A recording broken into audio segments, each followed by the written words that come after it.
할렐루야, 반갑습니다. 우리는 늘 겸손히 주를 섬기고 어떠한 역경과 환란이 올지라도 주님이 나를 품으시고 주님이 나와 늘 동행하심을 고백하는 하나님의 자녀가 되기를 소망합니다. 이 시간에 겸손히 주를 섬길 때 찬양 드리겠습니다.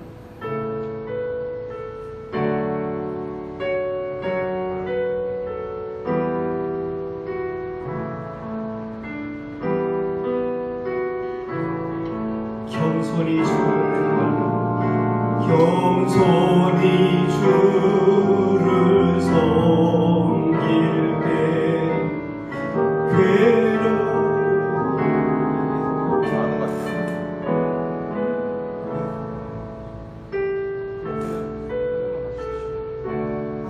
힘 주사 잘 감당하게 겸손히 주를 섬길 때 겸손히 주를 섬길 때 괴로움이 마르라 구주여 내게 힘 주사 잘 감당하게 하소서. 인자한 말을 가지고 사람을 감화시키며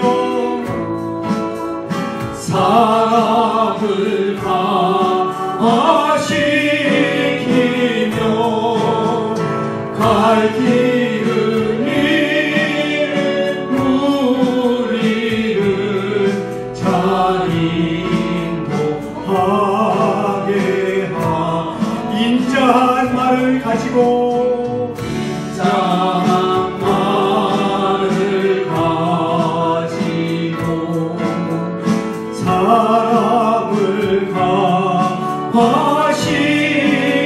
감화시키며 갈 길을 잃은 무리를 잘 인도하게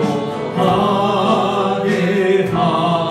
구주와 귀한 인내를 구주의 귀한 인내를 깨달아게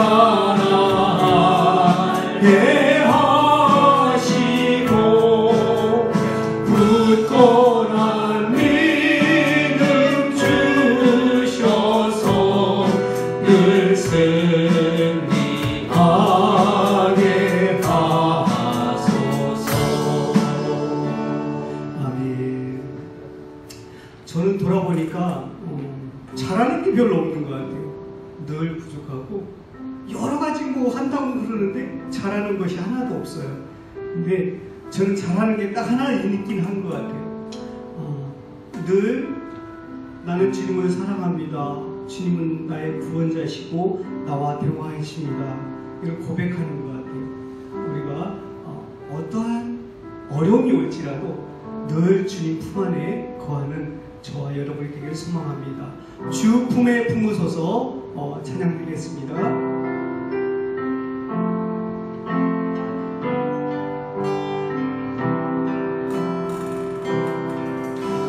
주 품에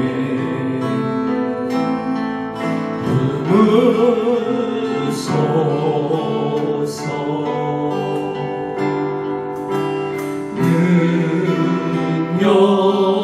능력에 말로 덮으소서. 거친 파도 날 향해 와도 주와 함께 날아오르리. 복음 가운데 나의 영혼 잠잠하게 주고 주 품에 품소서. 주 품에 품은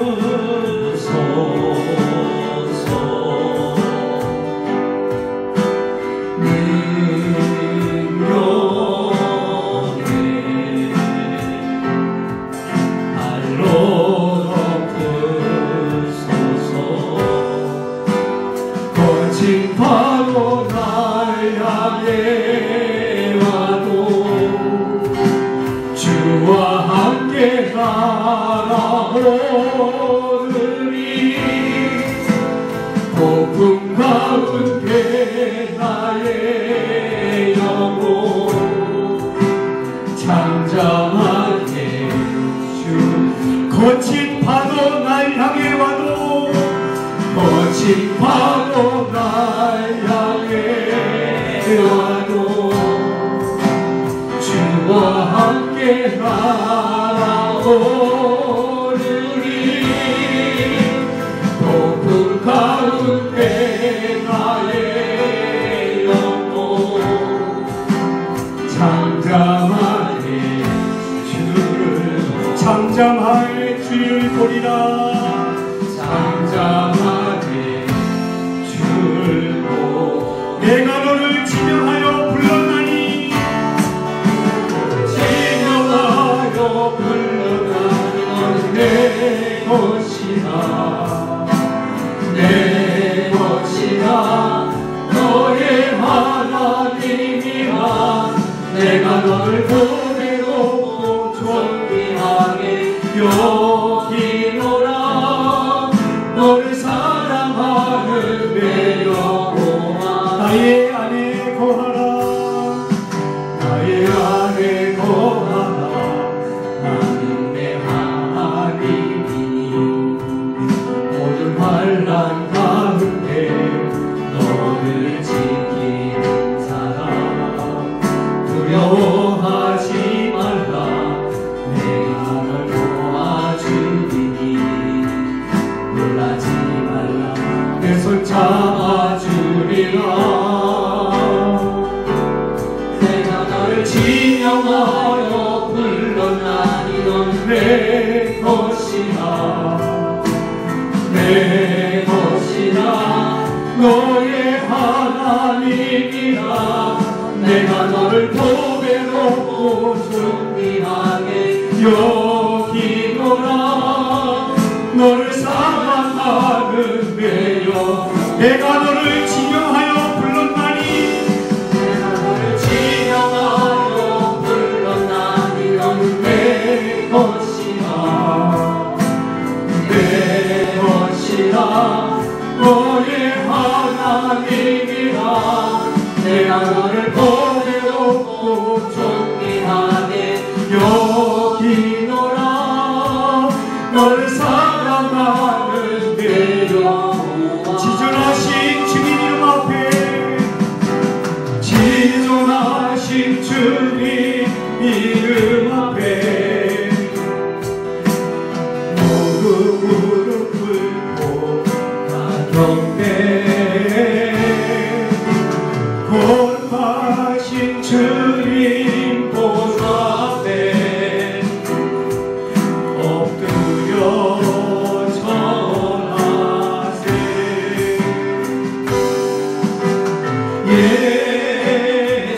예수는 그리스도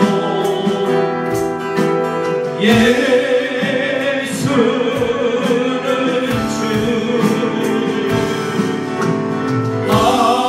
하나님의 영으로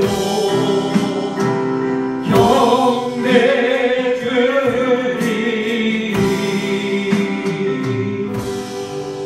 이 시간 우리의 구주가 되시고 지금도 우리와 함께 하시는 주님 앞에 예배를 드리기 위해서 이 현장에 그리고 각 가정에 모였습니다. 이 시간 함께 한 마음으로 기도하며 주님 앞으로 나갈 때 우리의 찬양의 고백처럼 우리 입술의 고백처럼 우리가 그러한 삶을 살 수 있는 신실한 주의 백성들 되게 도와주시고 우리가 드리는 예배를 통하여서 하나님 영광 받아 주시옵소서. 우리를 되게 또한 힘 주시어서 한 주를 살아갈 수 있는 또 은혜를 입을 수 있는 예배 되게 하여 주시옵소서. 우리 간절히 한 목소리로 주님 앞에 기도드리고 우리 모두를 대표하여서 박영화 집사님 기도해 주시겠습니다. 기도하겠습니다. 하나님 아버지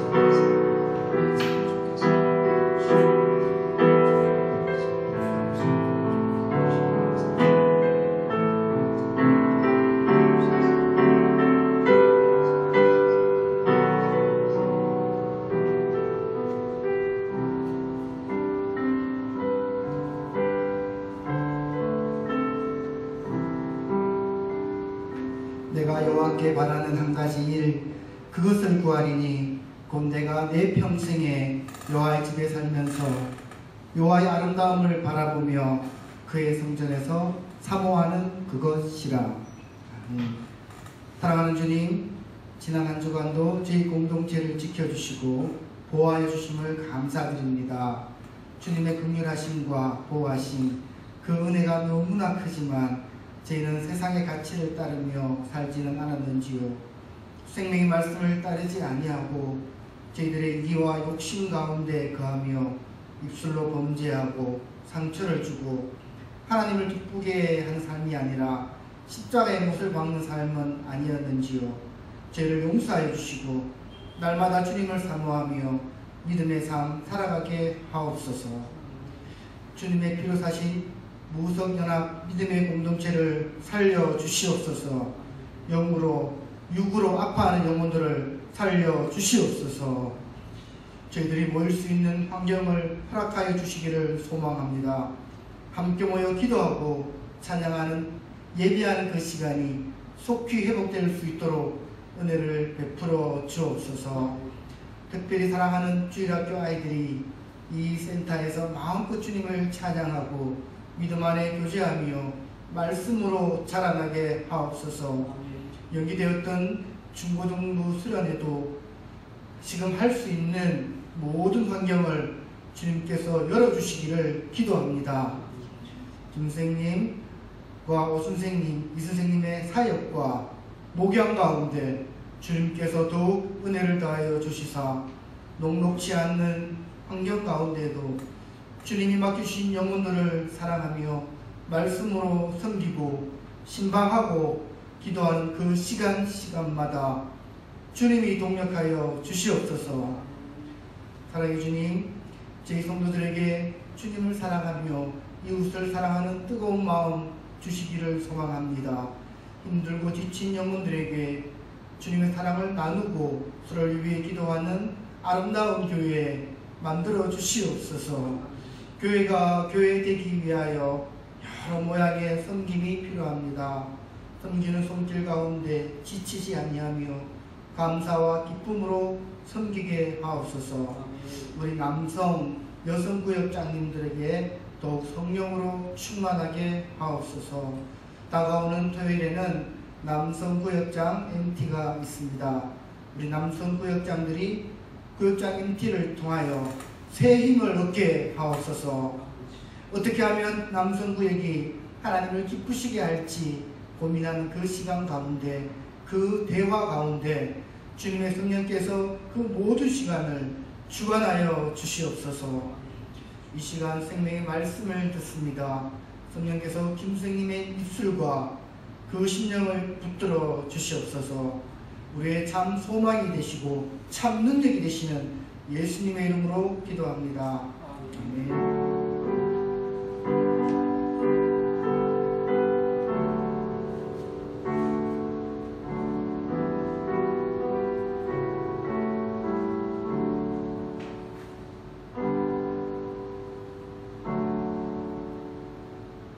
우리 함께 찬송가 19장 찬송하는 소리 있어 사람 기뻐하도다 함께 힘차게 주님을 찬양하겠습니다.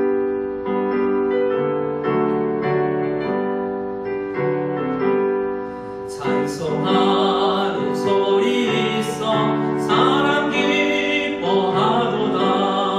하늘 아버지의 이름 거룩거룩하도다. 세상 사람 찬양하자. 거룩하신 하나님께 할렐루야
기도 올려드리겠습니다. 하나님 아버지 감사합니다. 우리에게 모든 것을 허락하신 하나님 감사를 드립니다. 우리는 아무것 않아도 생산해낼 수 없는 존재임을 고백합니다. 물을 흡수하고 음식을 흡수하고 지식을 전달받아서 그것을 배출할 수 있는 것밖에 없습니다. 모든 생명과 오늘 하루를 살아가는 모든 것이 우리 하나님께로부터 말미암았다라는 것을 우리 신앙의 고백, 우리 선배들처럼 고백하는 저희들 다 되게 하여 주시고, 그 입술의 고백들마다 마음을 담아서 찬양하고 인터넷으로, 위챗으로, 또 각양각처에서 아름다운 하나님 앞에 올려드리는 그 물질과 헌신과 달란트의 사용들 저들마다 주께서 함께하여 주셔서 풍성히 은혜 내려주셔서 또 하나님의 뜻대로 살아갈 수 있는 힘이 생길 수 있는 저희들 다 되게 도와주시고, 우리 교회는 특별히 주님께 앞에 이름으로 바치는 귀한 물질을 주님의 뜻대로 잘 사용할 수 있는 달란트, 그러한 청지기 같은 마음이 있게 하여 주시옵소서. 그라하여서 주님 앞에 착하고 충성되다고 칭찬받는 저희들 다 되기를 소원하고 사랑하오며 우리 구주 예수 그리스도의 이름으로 축복하며 기도드리옵나이다. 아멘. 우리 앞뒤 좌우로 화면 앞에서도 모여서 예배를 드릴 텐데요. 함께 인사 나누기로 합니다. 주님의 이름으로 사랑합니다. 주님의 이름으로 사랑합니다. 조금 더 주님을 닮아가서 더 사랑할 수 있는 우리 가족, 우리 지체들 다 될 수 있기를 소원합니다. 주일 예배 관련해서 몇 가지 말씀드리면요.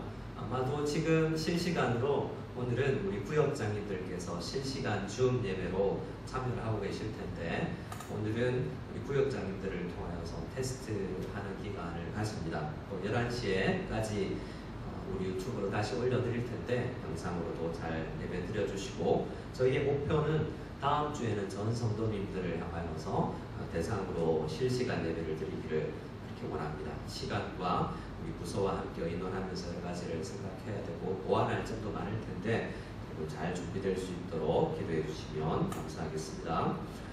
우리 하반기 우리 가을 양육반을 모집합니다. 우리 구역장님들을 통해서 아마 전달해 드릴 텐데요.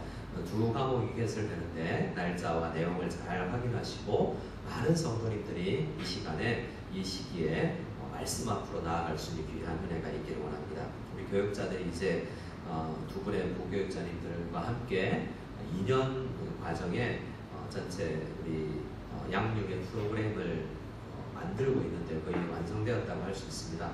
함께 2년 정도 우리 교회에서 신앙생활 하시면 웬만한 양육 과정은 우리가 할 수 있는 3명의 교육자로서 할 수 있는 양육 과정은 최대한으로 많이 해설을 하고자 합니다. 믿음 안에서 말씀 안에서 성장하는 우리 교회가 될 수 있기를 소원합니다.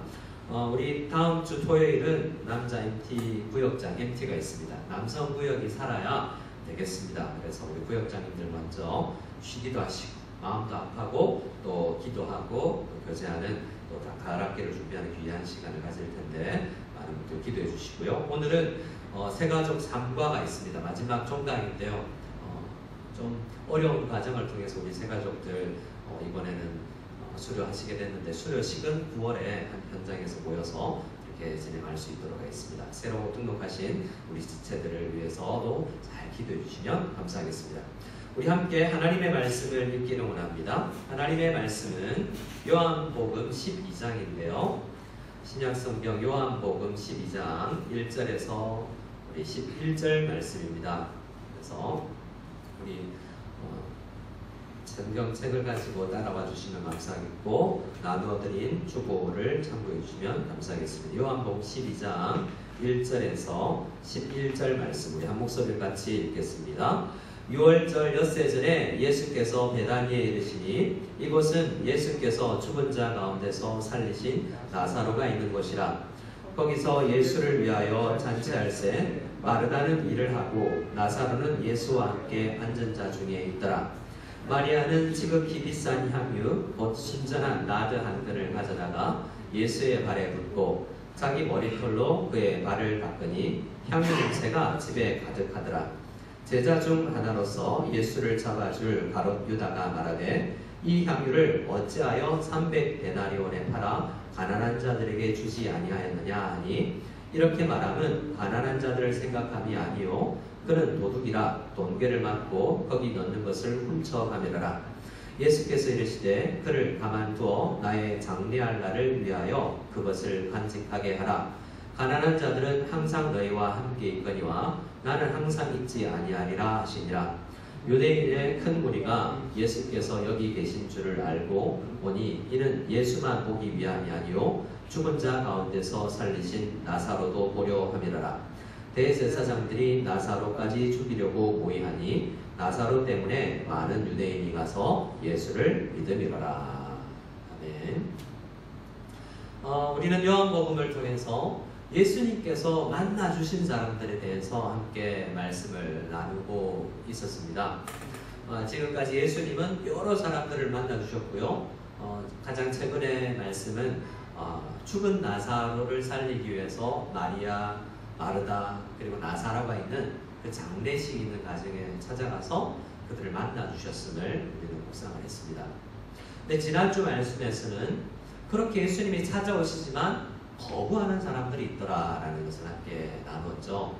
그래서 하나님의 예정, 택하심은 있지만 그 부르심의 뜻은 시기는 저마다 좀 다르더라. 이해할 수는 없지만 하나님께서 유기하기로 구원하여 주기로 하지 아니하고 유기하기로 택한 사람들도 있더라라는 그런 우리의 한계에 있는 믿음에 대해서 함께 말씀을 나누었습니다. 이렇게 우리가 복음을 알지 못, 우리 사람으로서는 누가 택자인지 알지 못하기 때문에 열심히 복음을 전해야 되는데요. 가장 대표적으로 사도 바울이 정말 땅끝까지 가서 복음을 전하기 위해서 애썼던 사람이죠. 그렇게 누가 택자인지 알지 못하고 전하는 것을 하나님의 부르심이라고 그러는데 신학적으로는 외적 부르심 혹은 일반적 부르심이라고 해요. 우리가 외적 부르심으로 예수 믿으세요. 복음을 아주 잘 설명해도 복음을 잘 어떤 신학자가 참 좋은 목회자 신학자가 복음을 잘 나열하고 서술해도 안 믿는 사람들이 있더라고요. 그 외적 부르심으로는 모든 사람이 구원받지 반응을 하지 않습니다. 그러나 때가 되었을 때 성령 하나님께서 그를 부르시면 마치 바울이 복음을 전할 때 자주장수 루디아의 마음을 성령께서 여셨던 것처럼 그렇게 되면 거부할 수 없는 불가항력적인 은혜라고 말하면서 그 성령의 은혜를 받은 사람들은 하나님 앞에 반응하지 않을 수 없더라라는 거예요. 오늘 요한복음 12장에는 그렇게 하나님 앞에 예수님께서 사람을 만나주셨고 불러주셔서 예수님을 믿었는데 믿은 사람들 중에 하나님 앞에 나오는데 모두가 동일하게 또 나오지는 않더라는 거예요. 지금 요한복음 앞에서 지금 요한복음과 함께 예수님께서 찾아가신 사람들이라는 주제로 이야기했지만 오늘 말씀을 보면 그 예수께 반응하는 사람들이 나옵니다. 특별히 이 6월절 엿새 전에 예수께서 이전에 나사로를 살렸던 곳 베다니에 이르르셨는데 그곳에 잔치가 있었습니다. 그 잔치는 정확하게 어떤 집에서 있었는지 모르지만 여러 정황상 나사로 집인 것이 분명합니다. 그 오늘 12장 1절부터 3절 안에 그 나사로 가족들이 다 나오거든요. 이곳에 이제 예수님은 십자가를 향하여서 일주일 남으셨어요. 일주일 뒤 6월절 엿새 전이라는 것은 이제 공생애를 다 지나고 십자가를 앞두고 있었던 그때라는 것을 의미합니다. 그 중요한 시기에 예수님은 베다니에 있는 나사로 집에 와서 잔치에 참여하셨어요. 그 잔치에 참여했는데 그 잔치의 주인공은 예수님이거든요. 그런데 그 예수님 앞에 나오는 사람들의 상태가 그들의 마음의 자세가 또 수준이 다 다르더라라는 겁니다. 그래서 오늘은 이 본문은 특히 많은 우리 목회자들과 책에서 정말 값진 낭비 정말 하나님 앞에 헌신하며 예배드리는 대표 명사로 한 사람 마리아를 이야기하는데요. 그래서 많은 우리 그의 헌신에 가장 빛나는 그의 헌신과 함께 주변에 있었던 사람들이 어떻게 예수님 앞에 나아갔는지 우리는 또 어떻게 이 코로나 시대에 인터넷 앞에서 우리는 말씀 앞으로 나아가고 있지만 일주일의 삶 속에서 그리고 평생에 우리가 어떤 마음으로 하나님 앞에 나아가야 될지를 결단하는 그런 귀한 시간이 될 수 있기를 원합니다. 1절에 보면 나사로가 있는 곳이다 라고 알리고 나서 2절에 보면 이제 등장인물들이 나옵니다. 2절을 같이 한번 읽어볼까요? 2절을 같이 한 목소리로 읽겠습니다. 시작. 거기서 예수를 위하여 잔치할새 마르다는 일을 하고 나사로는 예수와 함께 앉은 자 중에 있더라. 두 사람이 먼저 나오죠. 한 사람은 먼저는 마르다입니다. 마르다는 누가복음에서도 예수님 앞에 약간 책망받는 듯한 그러한 일 때문에 분주히 말씀 듣지 않고 일한다고 책망을 받은 그런 경험이 있는데요. 그렇다고 우리가 마르다를 참 비난할 수는 없어요. 오늘 이 날은 잔치할새라고 해서 잔치잖아요. 잔치를 하는데 가만히 아무도 일 안 하고 가만히 있으면 어떻게 되겠습니까? 마르다의 입장에서 보면 예수님을 위해서 최선을 다해서 음식을 준비했을 거예요. 아마도 예수님과 제자들 12명의 남자들, 예수님까지 13명, 그리고 오빠도 있고 혹은 친척들도 있을 수 있어요. 여러분, 우리가 구역 모임을 하거나 이렇게 집에서 잔치를 보면 10명 넘어간다? 아내가 음식 준비한다는 게 보통이 아니잖아요. 그렇게 20명 이상, 20명 정도 10몇 명의 남성들의 잔치를 위해서 음식을 준비한다는 것, 그리고 최대한 내가 사랑하는 예수님 위해서 맛있는 음식을 준비한다는 것은 귀한 일입니다. 음식이 없다면 사실 잔치가 잔치답지 않게 되겠죠. 전라도 쪽에 가면 결혼식 잔치를 가면 이 홍어가 빠지면 또 잔치가 아니라고 하고, 동네마다 뭔가 특별한 그 마을 참여한 사람들의 흥을 돋구어주는 중요한 요소들이 있어요. 그것이 음식이든지 노래이든지 어떤 순서이든지 잔치에는 분명히 잔치를 잔치답게 하는 무언가가 필요한데 그 일을 위해서 마르다가 지금 일을 하고 있다는 거예요. 그래서 우리는 하나님 앞에 나아갈 때 일하는 것의 중요함을 생각합니다. 여러분, 하나님은 우리가 일하는 것, 하나님의 뜻대로 일하는 것을 굉장히 소중하게 생각하세요. 이 장소에도 화면에는 저만 보이겠지만 그 이후에 일하는 사람들이 있고요. 주일학교 아이들을 교회에 보내면 그냥 아이들이 갔다 온 것 같지만 일주일 동안 준비하였던 교육자들과 선생님들과 여러 많은 사람들의 헌신, 또 교회가 이끌어져 간다는 것은 보이지 않게 많이 회의하고 일하는 헌신된 사람들의 일 속에서 우리 이 공동체가 굴러가고 운행되어져 가고 있다는 것을 생각할 필요가 있습니다. 그래서 마르다가 일을 한다는 것은 나쁜 것이 아니에요. 그리고 나사로는 무엇을 하고 있습니까? 2절에 보면 나사로는 예수와 함께 앉은 자 중에 있더라. 자, 여기서 나사로는 앉아있죠. 마르다는 일하고 나사로는 죽음에서 살아나서 아무것도 안 하고 그냥 앉아서 음식 먹고 있죠. 또 그렇게 이야기할 생각할 수도 없습니다. 누군가는 예수님을 맞아주고 함께 대화해주고 예수님 정말 나를 살려주셨는데 그때요 그 이후에 어떤 일이 일어났는지 간증하고, 이 시간은 아마도 잔치의 핵심 주제가 뭐였겠어요? 얼마 전에 있었던 이 나사로가 죽음에서 살아난 이 주제로 많이 대화를 했을 거예요. 영적인 주제로, 말씀을 주제로 함께 예수님하고 교통하는 것 굉장히 중요한 거예요.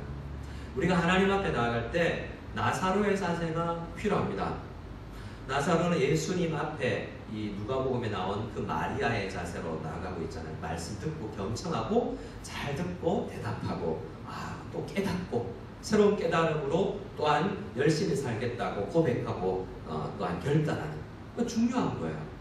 하나님 앞에 나아갈 때 예수님 앞에 앉는 행위, 그것은 굉장히 중요한 겁니다. 근데 오늘 본문에서 가장 집중하고 있는 것은 3절에 이 마리아의 행동이라는 것을 우리는 잘 알고 있죠. 우리 3절 말씀을 같이 한 번 더 읽어보기를 원합니다. 3절 읽겠습니다. 마리아는 지극히 비싼 향유 곧 순전한 나드 한 근을 가져다가 예수의 발에 붓고 자기의 머리털로 그의 발을 닦으니 향유 냄새가 집에 가득하더라. 굉장히 유명한 말씀이죠. 그래서 고귀한 낭비, 부어서 비싼 것을 부어서 주워 담을 수 없고 다 날아가 버리는 거잖아요. 향유라는 것이 다 증발되어서 없어져 버리는 거잖아요. 근데 너무 귀한 행위다라고 이야기하는 그 고귀한 예배의 한 장면을 우리는 3절에서 봅니다. 오늘 설교 제목을 지극히 비싼 향유라고 정했는데요. 실제로 그 표현을 다 쓰자면 3절에 있는 것처럼 지극히 비싼 향유 곧 순전한 나드 한근이라고 다 표현해야 돼요. 이 요한 사도가 이 글을 쓰고 있잖아요. 이 향유를 설명하면서 요한이 설명하고 있는 겁니다. 마리아가 그때 가지고 와서 부었던 그 향유는 이만큼 귀한 거였다라고 이야기를 하는 거예요. 어떻게요? 여러 가지 단어가 있지 않습니까? 지극히 비싼, 그냥 비싼 해도 되지만 지극히 비싸다라고 이야기하고 있고요. 또 향유 자체도 향유는 그것을 지칭하는 명사지만 그것도 종류를 순전한 나드 한근이라고 표현하고 있습니다. 정확하게 얼마인지는 잘 알지 못하지만 엄청 비싼 거라는 거예요. 대략 짐작할 수 있는 것이 그 이후에 가룟 유다가 이야기하는 건데요. 5절 말씀에 보면 그 향유를 붓는 마리아의 행위를 보고 그거 300데나리온에 팔아서 가난한 사람들에게 줄 수 있게 있었을 것 같다라고 이야기를 하는 모습을 보면서 이것이 가룟 유다의 관점에는 300데나리온은 된다라는 거예요.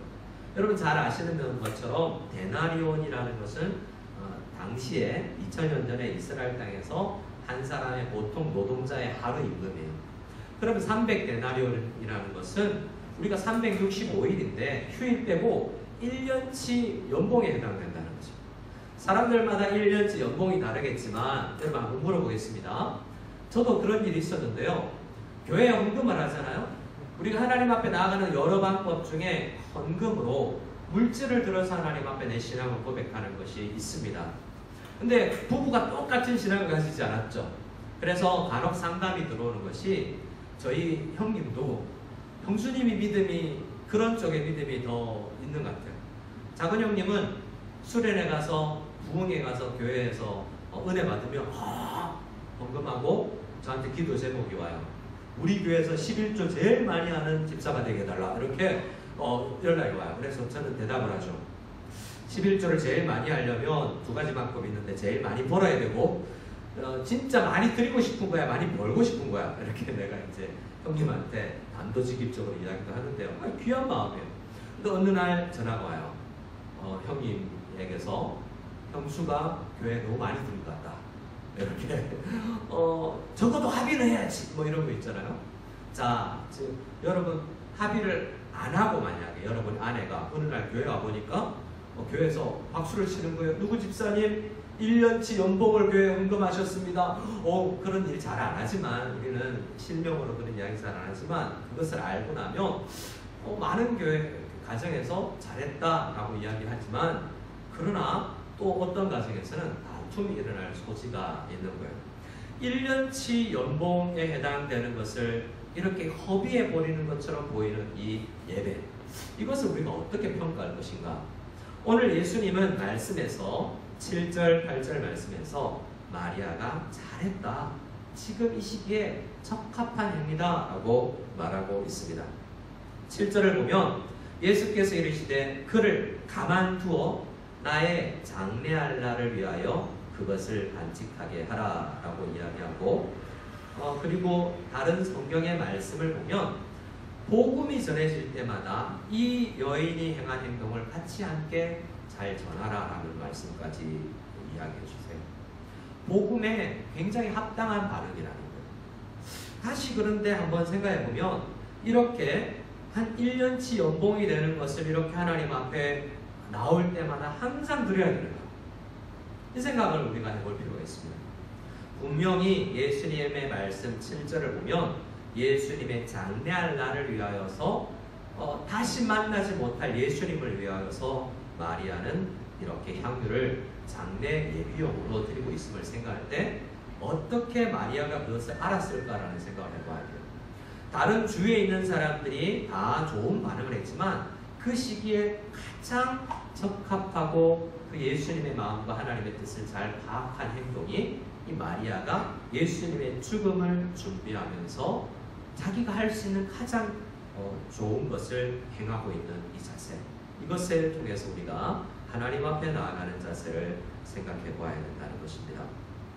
자, 3절을 다시 보면 마리아가 예수님 앞에 나아가는 것이 그저 아주 비싼 걸 그냥 드렸다라는 데서 끝나는 게 아니에요. 그의 마음이 드러나는 행동이 있는데요. 그렇게 순전한 나드 한 건을 가져다가 예수의 어떤 부분에 묻고 있습니까? 예수의 발에 묻습니다. 그리고 어떤 것으로 닦았다라고 이야기하고 있죠. 자기의 머리풀로 예수의 발을 닦았다라고 되어 있습니다. 예수님 당시에 유대인들은 그 종들이 있었는데요. 유대인들이 집으로 돌아오면 그 샌들같이 흙이 묻은 먼지가 묻은 발을 물로 씻어주는 역할을 그 집에 있는 종들이 하곤 했습니다. 근데 발을 닦고 나면 수건으로 닦는 게 맞죠. 근데 이 여인은 자기의 신체 부위 중에 가장 높은 곳에 있는 머리털로 예수님의 신체 부위 중에 가장 지저분하다고 할 수 있는 발을 닦고 있어요. 종들도 안 하는 일이라는 거죠. 자기의 머리털로 예수님의 발을 닦는다? 이것은 일반적인 종들도 하지 않는 아주 고귀하게 예수님을 만나고 대우하고 있다라는 것을 우리는 보게 됩니다. 자, 이렇게 한 여인은 아주 아름답게 이 물질을 낭비하는 것처럼 보이면서 하나님 앞에 헌신하고 있는 장면. 이 장면이 있지만 4절 5절에는 우리가 조금 전에 함께 잠시 나누었던 것처럼 전혀 반대편으로 보는 사람이 있습니다. 4절 5절 말씀을 같이 한번 또 읽어보겠습니다. 4절과 5절입니다.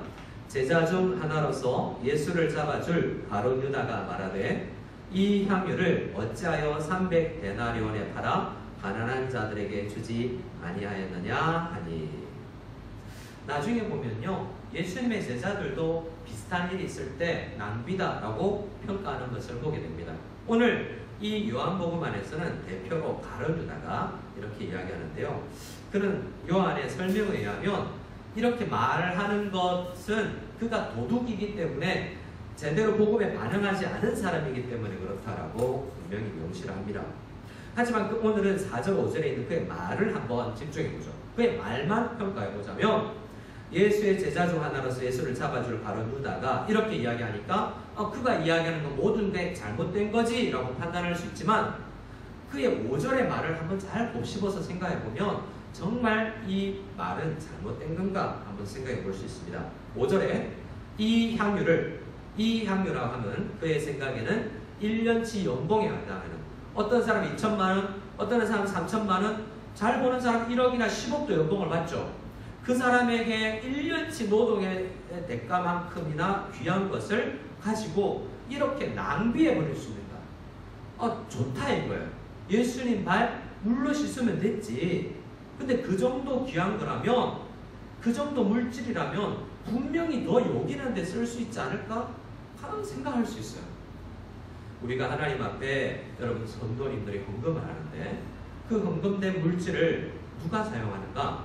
우리 교회 기획위원회와 부수장들과 많은 교회 중직자들이 고민하면서 어떻게 하나님의 뜻대로 사용할까 고민하잖아요. 우리 교회에 하나님께서 여러분들이 마리아의 마음처럼 헌금을 했어요. 어떻게 써야 되죠? 가장 아름답게 하나님의 뜻대로 써야 될 거 아니에요. 그런데 생각이 다를 수 있겠죠. 마리아처럼 예배하는데 최선을 다해서 우리가 한 번 주일 예배 드리는데 사용하고 없어질지라도 최선을 다해서 우리가 예배 드립시다 라고 할 수도 있고, 복음 전하는 것이 중요하잖아요. 선교사님들과 우리가 직접 선교하는 일에 최선을 다해서 씁시다. 어떤 사람은 다음 세대가 중요하잖아요. 다음 세대 양육을 위해서 우리 최대한을 투자합시다. 건물도 중요하지 않나요? 우리가 쾌적한 환경에서, 가장 이 중독자 환경에서 안전하게 예배를 드리려면 건물 또한 중요한 것 같아요. 다양하게 이야기할 수 있어요. 그리고 누군가는 오늘 본문의 가룟 유다처럼 이야기할 수도 있겠죠. 성경을 보세요. 성경의 핵심은 주 너의 하나님을 사랑하고 내 이웃을 내 몸과 같이 사랑하라 라는 말씀으로 요약되잖아요. 그러니 우리 이웃 중에 가난하고 연약하고 정말 힘겨운 사람들을 위해서 물질을 쓰는 게 중요하지 않습니까? 라고 이야기할 수 있다고요. 이 말만 보면 가룟 유다의 말이 극히 틀린 말이 아니라는 것을 알 수 있습니다. 그러면 뭘까? 자, 이 예수님 앞에 나오는 사람이 어떤 사람이 일을 합니다. 누군가 교회에서 일도 해야 되죠.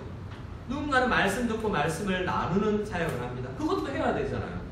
그리고 구제도 해야 되고 선교도 해야 되고 봉사도 해야 돼요. 그런데 오늘 본문에서 6월절 엿새 전에 예수님 앞에 나오는 사람들이 할 수 있는 가장 중요한 것은 마리아처럼 향유를 준비하여 예수께서 곧 죽으실 것을 알고 그때 합당한 반응을 한다는 거죠. 하나님께서 기뻐하는 일은 많습니다. 10계명만 해도 10가지잖아요. 율법을 하라 하지 말라를 계산하면 유대인들이 계산해 보니까 613가지예요. 할 게 얼마나 많습니까? 영역으로. 그러나 모든 것이 하나님께서 기뻐하는 일이에요. 근데 중요한 것은 오늘 지금 이 시기에 올해 이 코로나 환경에서 우리가 뭘 할까? 하나님 뜻을 잘 생각하면서 우리 공동체가 고민하며 기도하며 나아가야 돼요. 우리의 그냥 일반적인 주장이 아니라 이 시기에 가장 중요한 것은 이런 것 같다라고 하나님 앞에 지혜를 구하며 나가서 이 상황에서 가장 적합한 하나님의 기뻐하시는 뜻이 무엇인지를 분별해 나가는 것이 우리 공동체와 가정의 중요한 일입니다. 오늘 말씀을 제가 주부에 나눠드린 것 중에 이후에 창세기 14장부터 신명기 14장, 이 14장이 두 가지가 있는데요. 11조로 대표적인 본문입니다. 하나님 앞에 나오는 여러 방식, 하나님께서 우리를 구원해 주셨어요. 복음을 전해 주셔서 구원해 주셨는데 구원받은 하나님의 백성들이 하나님 앞에 나아가는 방식 중에 굉장히 중요한 것이 물질로 내 신앙과 구원을 고백하는 거예요. 그 대표적인 것이 11조라고 할 수 있습니다. 이 시대에 11조 무용론, 11조 없다라고 이야기하는 것들도 있지만 사실 하나님 앞에 드림은 구약이나 신약이나 물질이나 달란트나 10의 1조가 아니라 모든 것이 하나님으로부터 왔고 모든 것을 하나님을 위해서 바칠 준비가 되어 있다는 것을 생각할 때 11조의 무용이냐 유용이냐는 것은 큰 의미가 없는 것 같아요. 11조 정신을 가지는 것이 중요하다는 거죠. 자, 오늘 14장 신명기 두 부분의 14장 말씀을 잠시 보고 우리가 11조 정신을 바로 가지며 하나님 앞에 나아가기로 하는데요. 창세기 14장은 11조라는 단어가 제일 처음 나오는 장면입니다. 아브라함이 전쟁터에 나갔다가 돌아올 때 두 왕이 있는데요. 살렘 왕 멜기세덱이 포도떡과 포도주를 가지고 나왔는데 그 사람은 아직 제사장 제도가 없을 때임에도 불구하고 하나님의 제사장으로 표현되는 사람인데요. 그에게 그가 아브라함을 축복하자 그 20절 말씀에 보면 어떻게 고백하면서 11조를 드리냐면 너의 대적을 내 손에 붙이신 지극히 높으신 하나님을 찬송할지라로다 라고 말하면서 서로 고백하면서 11조를 하나님 앞에 드리는 것을 볼 수 있습니다. 이 내용이 뭐냐면 열심히 전쟁터에서 싸우고 돌아온 사람은 아브라함이잖아요. 나중에 다윗도 그러는데요. 피 흘리고 화살 피하고 부상당하면서 열심히 일한 사람들이 있는데 성경은 하나님께서 주신 거라고 이야기해요. 여기 아브라함이 군대를 이끌고 나아가서 전쟁하고 들어왔는데 대적을 아브라함 손에 붙여서 승리를 주신 분은 하나님이래요. 이것은 정말 이 전쟁뿐만 아니라 모든 인생의 모든 호흡과 생명이 하나님으로부터 온다는 것을 고백하면서 10분의 1을 하나님 앞에 드리면서 모든 것이 하나님 겁니다. 내가 오늘 사용하는 모든 것이 하나님께로부터 왔습니다 라고 표현하는 것이죠. 정말 그렇게 표현한다면 10의 1조를 드릴 수 있지 않겠느냐라고 성경은 거듭 반복합니다. 네, 신명기 14장을 보면 어떤 내용이냐면 10의 1조를 드리는 것은 당연하고 1년에 한 번 10의 1조를 드리고 3년에 한 번 11조를 드리기 때문에 여러분 매달 드리는 것이 아니어도 전체 연봉의 11조를 드리기 때문에 똑같은 거예요. 근데 구약시대 이 시대에는 3년마다 또 11조를 한 번 더 드리기 때문에 어떤 의미에서는 11조를 더 많이 드리는 것을 볼 수 있습니다. 신명기 14장의 핵심은 그 물질을 어떻게 사용할 것이냐는 거예요. 자, 한번 물어보겠습니다. 우리가 하나님 앞에 드린다는 마음으로 교회에 헌금을 하죠. 하나님이 돈이 필요하실까요? 하나님은 입을 옷을 사입을 필요가 없으세요. 먹을 음식이 필요 없습니다. 살 집을 우리가 지어 드릴 수가 없어요. 하나님은 모든 것의 주인이기 때문에 산의 짐승과 가축들이 다 하나님 거예요. 구약시대에 많은 양과 소를 잡아서 하나님 앞에 나오지만 그거 하나님 거예요. 그래서 하나님께서는 또 생각해보면 뭔가 인간들이 드리는 것으로 채워져야 될 분이 아니기 때문에 우리가 드린 물질을 하나님이 사용하지 않는 거예요. 어떤 의미에서는 누가 사용하는가? 교회의 구약시대에도 하나님 앞에 드린 물질들은 사람들이 사용합니다. 왜냐하면 사람들이 돈이 필요하고 물질이 필요하거든요. 하나님은 그게 필요하지 않으세요. 그럼 왜 하나님 앞에 드린다라고 표현하는가? 사람들 사이에서 사용하지만 하나님의 뜻대로 사용하기 때문에 그래요. 우리는 물질을 하나님 앞에 드리고 교회는 그것을 하나님의 뜻대로 사용해야 되는 거예요. 이 신명기 14장에는 특별히 세 가지 정도의 11조 물질 사용법이 있는데요. 헌금을 어떻게 써야 되는가가 있습니다. 22절, 23절에 보면 22절에 토지 소산의 11조를 드려야 되는데 매년 하나님 여호와 앞에 이름을 두르고 택하신 곳에 곡식과 포도주와 기름에 11조를 먹고라고 이야기하는데요.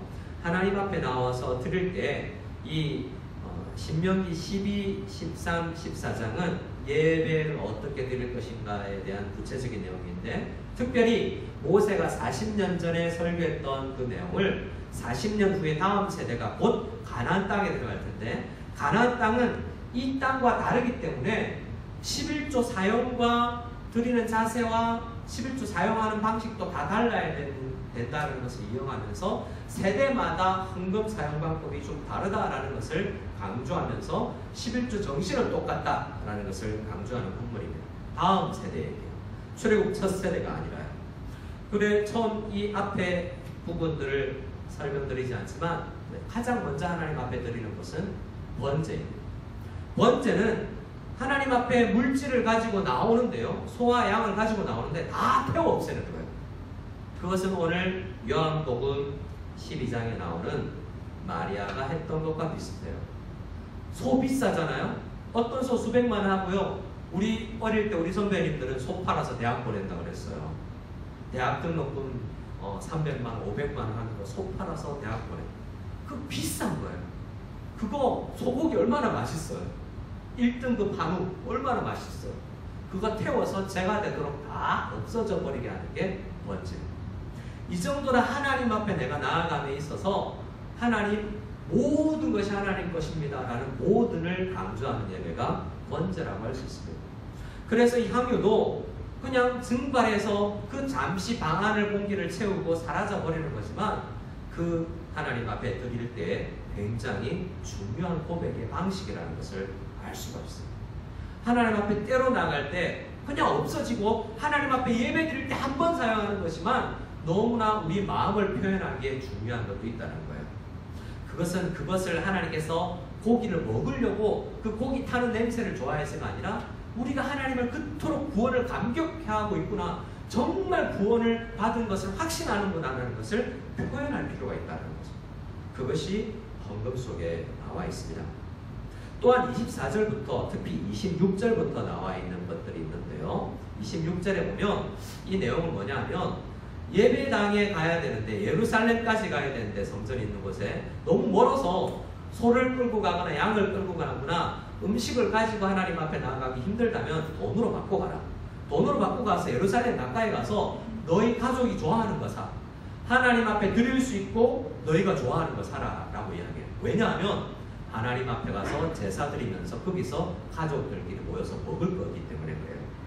자, 26절 말씀을 같이 한번 읽어보겠습니다. 26절입니다. 26절 시작. 내 마음에 원하는 모든 것을 그 돈으로 사되 소나 양이나 포도주나 독주 등 내 마음에 원하는 모든 것을 구하고 거기 내 하나님 여호와 앞에서 너와 내 권속이 함께 먹고 즐거워할 것이며. 여기 26절에 한 단어 독주는 조금 해석에 여러 가지 해야 되는데요. 술도 사도 되는구나 라고 생각할 수도 있습니다. 지금 이야기는 우리 가족이 하나님 앞에 가서 예배 드리는데 모든 걸 다 태워버리진 않아요. 여기서 11조를 가지고 나와서 해야 될 것 중에 하나가 뭐냐면 하나님 앞에 가서 나와 우리 자녀들과 아내와 또 같이 간 우리 식솔들과 함께 먹고 마시고 즐거워하는 것이었어요. 교회는 물질을 사용하되 성도님들과 교회 자체의 즐거운 예배와 만남과 친교를 위해서 사용해야 돼요. 여러분, 우리는 무이청 시대, 우리 교회는 지금 루이청 시대를 기억하지 못하는 성도님들도 있잖아요. 우리 루이청에는 어떻게 했죠? 2부 예배 11시 예배 마치고 나면 전 성도님들이 함께 본당에 들어가서 줄 서서 밥 타서 밥 먹고 친교하고 교제하고 남성구역하고 이렇게 헤어졌잖아요. 정말 이 친교가 너무나 좋았던 것 같아요. 지금 생각해. 우리 센터에 와서는 이렇게 친교 음식 교제를 못하고 있잖아요. 예배 말씀 듣고 찬양하고 그냥 나가잖아요. 이 음식을 두고 하나님 앞에서 친교하고 일주일간 삶을 나누고 즐거워한다는 거, 그런 아픈 일이 있으셨군요, 그런 힘든 일이 있으셨군요, 함께 울어주고 함께 웃어주는 거 정말 중요해요. 근데 지금은 정말 애를 쓰고 약속해서 한번 만나야만 그 친교할 수 있잖아요. 저도 격리 해제되고 나서 나왔는데 전화 돌려서 만남 약속하지 않으면 우리 성도님 잘 만나기도 힘들어요. 주일 예배 때도 이렇게 그래도 50명씩 60명씩 만날 수 있었는데 이런 얼굴을 보는 친구도 못하고 있잖아요. 11조를 사용하되 물질을 사용하되 성도님들이 하나님 앞에 더욱더 친밀하고 즐거워하며 아름답게 교제할 수 있도록 사용하는 건 중요해요. 작년 우리 초에 부활절 예배를 드리며 우리가 한국학교 앞에 있는 식당에서 모여서 우리 아이들과 함께 음식 나누면서 즐겁게 예배했던 것이 저는 기억이 남습니다. 그런 모임들이 야외 예배를 드리면서 도시락 준비해서 나눠 먹고 즐겁게 운동하며 교제하는 것, 하나님께서 원하는 거예요. 그 일을 위해서 우리는 물질을 사용할 필요가 있습니다. 우리 또 한 가지 11조의 사용처가 있는데요. 그것은 28절 이하에 있는 내용이에요. 11조를 드리면 교회는 물질을 어떻게 사용해야 되냐라고 이야기할 때 하나님께서 너희들을 위해서 사용해 라고 말씀하는 것 중에 하나가 이거예요. 29절에 28절 3년 끝에는 그해 소산의 10분의 1을 또 드려야 된다라고 이야기하면서 29절에 너희 중에 분깃이나 기업이 없는 레위인, 레위인들은 앞으로 가나안 땅에 들어가게 되면 땅이 없을 사람이거든요. 모든 사람이 동일한 조건으로 그런 혜택과 권리를 다 누리는 게 아니고 하나님께서 어떤 의미에서 레위인에게 땅과 물질을 소유할 수 있는 권리를 다른 사람들처럼 누리지 못하도록 빼앗아 가시기도 했어요. 대신 다른 사람들로부터 오는 물질을 먹고 사는 은혜를 누리게 하셨죠. 그래서 동일한 하나님의 은혜를 같이 누릴 수 있는 공동체가 되기를 원하는 하나님의 마음을 볼 수 있습니다. 또 레위인뿐만 아닙니다. 너희 성중에 거류하는 객, 그러니까 이것은 우리는 중국에서 우리는 객이잖아요. 중국 사람들처럼 권리가 중국 땅에서 없어요. 레지던스가 없어요, 여기. 그래서 그런 이방인들은, 객들은 마땅한 그 땅에서 같이 사는 것 같지만 권리가 없는 그러한 사람들이에요. 고아와 과부들은 어떤 방어막이 없는 연약한 사람들이죠. 그 사람들과 함께 먹고 그들도 배부르게 하라라는 것이 11조 정신입니다. 하나님은 돈을 원하시는 분이 아니세요. 근데 원하시는 것이 있는데 물질을 대표해서 우리의 달란트와 우리 모든 교회의 행정과 모든 것이 복음에 합당하게 하나님의 뜻대로 사용되어질 것을 원하시는 거죠. 그 하나님의 뜻 안에 뭐가 있었습니까? 하나님을 위해서 온전히 쓰고 없어지는 것. 또 우리 교회 자체를 위한 것도 있는가 하면 지금 가롯 유다가 주장하는 것처럼 가난한 사람들에게 300데나리온 정도로 1년치의 월급을 나눠주면 한 달을 12명이 살 수 있는, 12명의 가정이 살 수 있는 금액이잖아요. 그걸 위해서도 써야 돼요. 이렇게 물질을 써야 되는 것이 11조 정신이지만 그 정신 중에 핵심은 하나님 앞에 온전히 드려지지 않으면 나머지는 다 무너진다는 거예요. 마리아처럼 온전히 하나님 겁니다라는 그 고백 없으면요, 다 다른 것들에 대한 중요성은 이렇게 먼저 된 우선순위를 우리가 생각하지 못하고 무너져 버리는 거예요. 이러한 하나님 앞에 최고의 정신은 그때 상황에 맞는 가장 하나님의 뜻에 합당한 방식이 뭘까를 고민하다. 예배뿐만 아니라 일상의 삶에서도 우리는 지금 하나님께서 가장 기뻐하시는 게 뭐지? 이것도 해야 되고 저것도 해야 되고 저것도 해야 되지만 지금 이 시간 가장 중요한 건 뭐지? 라는 생각을 하며 주님 앞에 나아가야 된다고요. 주중에 제 깨달음 하나를 나누고 함께 찬양하며 나아가기로 합니다. 주중에 성도님들과 함께 만나서 식사를 했더랬어요. 근데 또 중요한 문자가 좀 들어올 거기 때문에 요 옆에 있는 핸드폰에 문자 확인하는 걸 답을 한 번은 하고 이렇게 이름 올리는 걸 무음으로 해놨지만 눌려서 확인하고 이런 일들을 했었어요. 근데 돌이켜서 생각해보니 목회자의 바른 자세가 아닌 거죠. 왜냐하면 지금 성도님하고 귀한 시간을 내어서 그분은 시간을 할애해서 나를 만나서 목회자를 만나서 영적 충전도 하고 싶고 삶의 교제도 하고 싶은데 나의 관심은 일부라도 다른 곳으로 흘러갔기 때문이죠. 그래서 저 자신을 회개하며 다시 생각해 볼 때 우리가 하루 예배뿐만 아니라 일과를 살아갈 때도 아내에게 온전히 집중해야 될 때가 있어요. 우리 목회자 선배는 이야기합니다. 월요일은 꼭 시간을 내서 일주일에 한 번 아내에게 최소 몇 시간을 투자할 시간을 확보하라. 그를 위해서 특별히 모든 아내가 그러하지만 목회자의 아내를 위해서 그 시간을 채워주지 않으면 갈증이 나고 채워지지 못한 것 때문에 지치게 된다. 우리 자녀에게 꼭 채워줘야 돼. 자녀에게와 함께 할 때 그에게 집중해야 될 시간이 있어요. 모든 것이 흘러나가버리고 나면 그때를 지나고 나면 할 수 없는 것들이 있습니다. 우리 자녀들에게 10대가 지나가면 다시 10대가 돌아오지 않습니다. 20대가 지나가도 마찬가지죠. 2021년이 지나가면 2022년이 오지 올해가 다시 돌아오지 않습니다. 지금 이 순간 오늘 이 예배를 통해서 이 만남을 통해서 하나님께서 가장 원하시는 게 뭘까? 지금 우리 남성구역을 위해서 우리 부서를 위해서 하나님께서 가장 기뻐하시는 건 뭘까? 그것을 위해서 집중하고 헌신하는 것이 주님께서 원하십니다. 때로는 정말 값비싼 거지만 허비하는 것 같지만 그 사람을 위해서 사용해보고 하나님을 위해서 사용해보는 것 굉장히 중요한 자세예요. 왜냐하면 하나님께서 기뻐하시기 때문이죠. 자, 우리는 흩어져 있는 이 시간에 일주일에 1시간을 들여서 이렇게 말씀을 듣는 시간을 가집니다. 이것만 하나님께서 기뻐하실까요? 각자 처소에서 부르신 그곳이 어디에 있었든지 하나님 말씀 앞으로 나아가서 정말 11조 정신으로 하나님께서 원하시는 기뻐하시는 방식으로 시간과 물질과 우리의 에너지를 사용할 수 있는 우리 모두가 되어서 하나님께서 기뻐하는 우리 백성들이 다 될 수 있기를 소원합니다. 우리 함께 찬양하며 주님 앞에 나아가기를 소원합니다. 부르신 곳에서 우리 함께 찬양하겠습니다.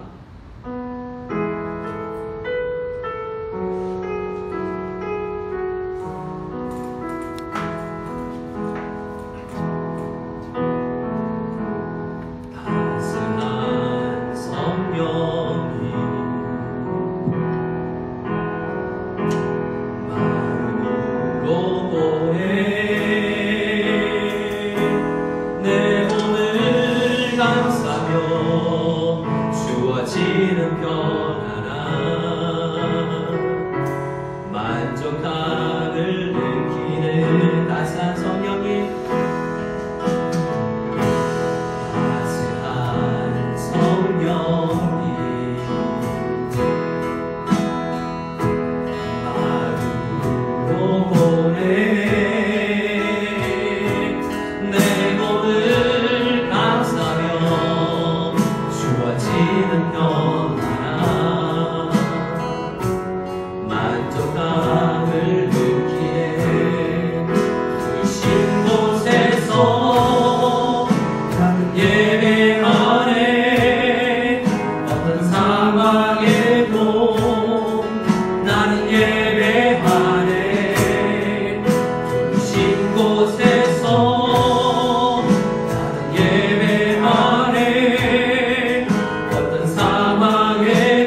보내 내 몸을 감싸며 주어지는 편안함 주님의 그 사랑을 느끼네 부르신 곳에서 나는 예배하네 어떤 상황에도 나는 예배하네 부르신 곳에서 나는 예배하네 어떤 상황에도 나는 예배하네 내가 걸어갈 때 길이 되고 살아갈 때 삶이 되는 그곳에서 예배하네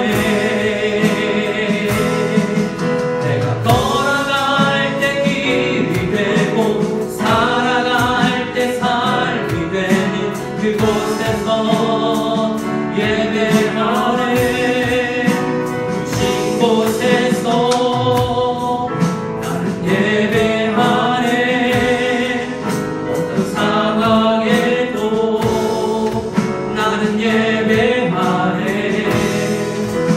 부신 곳에서 나는 예배하네 어떤 상황에도 나는 예배하네 이제 하나님 그분에게 기도하며 나가기를 원합니다.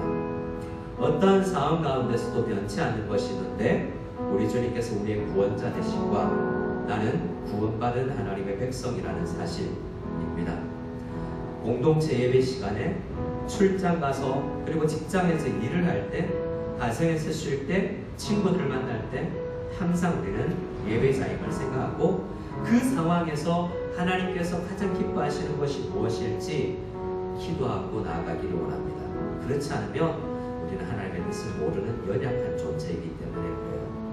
구원받았어도 하나님의 온전한 기뻐하시는 뜻을 잘 모를 때가 있으니 우리 온 공동체가 함께 기도하며 물질을 사용하고 우리 가정에서 직장에서 우리 삶에서 기도하며 한 사람을 만날 때 아내를 만날 때 자녀를 만날 때 하나님께서 가장 기뻐하는 자세로 그를 만날 수 있도록 우리의 시간과 물질과 건강과 모든 것을 사용할 수 있게 해달라고 기도하며 나아가기를 소원합니다. 함께 기도하겠습니다. 하나님 아버지 감사합니다. 아버지 마리아가 그때 가장 적합한 주님의 십자가를 준비하며 나아갔던 것 주님 아버지 하나님 우리의 오늘 삶에 가장 합당한 자세로 주님 앞에 나아가게 도와주시고 주님 우리를 위하여 주셔서 주님 하나님께서 기뻐하시는 삶의 자세로 모든 사람들을 할 수 있는 예배를 드릴 수 있는 자격을 드릴 수 있는 직장 생활할 수 있는 교회를 섬길 수 있는 자격을 하나님의 뜻대로 주님 앞에 살아갈 수 있는 모든 무성연합교회 성도들 다 되게 하여 주시옵소서.